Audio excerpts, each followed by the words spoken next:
I come to you today to talk to you a little bit about planting your seeds and getting them started. I know in the last video I showed you how to fill up your seed cells and what kind of product to use to get your seeds started in. Here behind me I have another seed cell. I bought that today at Walmart, and they full of these little old cells here. This has got 72, and these are a little larger than the last ones that I showed you, but it's still got the same kind of setup. It's got some seed cells in there, and it's got a little dome that you use to put over it once you fill it up with your pot and mix. I'm planning on putting some lettuce and Swiss chard in this one here in the next couple days.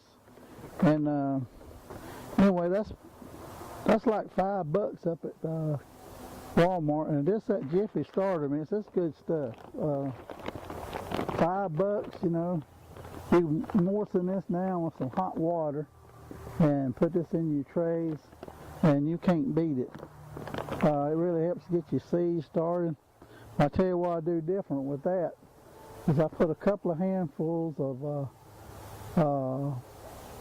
compost in there. Not much, just a couple, 2 or 3 handfuls.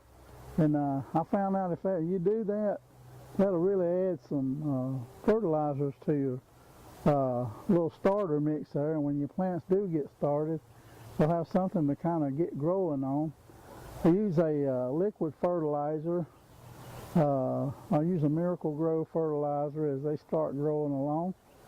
I think it was January, middle of January, when I planted my first one that I showed you how I got that going.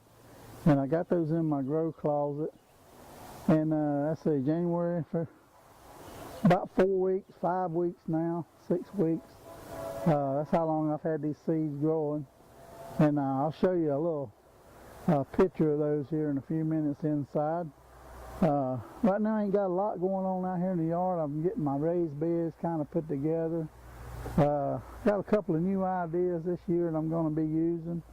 Some containers and things to kind of help grow some potatoes and some tomatoes, and especially lettuces and stuff like that. That's the reason I said I was going to plant some kind of romaine style lettuce. They've got 4 or 5 colors. They got green and red romaine, and they got several different kinds of that type of head type lettuce.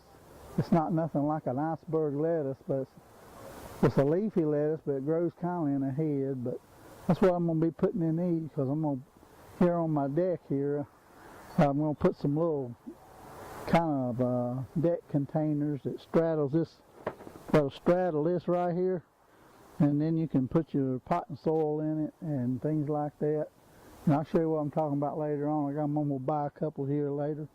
I'll show you what these look like. But you can use, if you got a deck or you got a yard, or you can, places where you can plant a few things, you can plant you some lettuce and stuff. And I found out you can grow a little bit of radish in some of these little small containers too. You don't have to have this big yard out here to do this stuff in. Anyway, I'll be showing you some things along the way, and this will be my second video in this, and hope y'all come along with me for the journey. And together we'll learn how to grow some things and do some of the things a little bit easier, and not have to use up so much space and stuff like that, and still get a bountiful crop that we can have some good vegetables and things for our table. Yeah, I think that's going to be my video today. I hope y'all enjoyed it. Hope you enjoyed the little look-see at the tomato plants as I got. Those, like I say, I planted them somewhere around the middle of January. It might have been a little early, but hey, they'll be all right. We'll get them over in the middle of March, and we'll get them out here in the garden and get some tomatoes off of them. And like I say, enjoy my programs, give me a thumbs up, and be sure and subscribe to my channel, and you can be updated on things. And until the next time I talk to y'all, I hope you have a blessed day.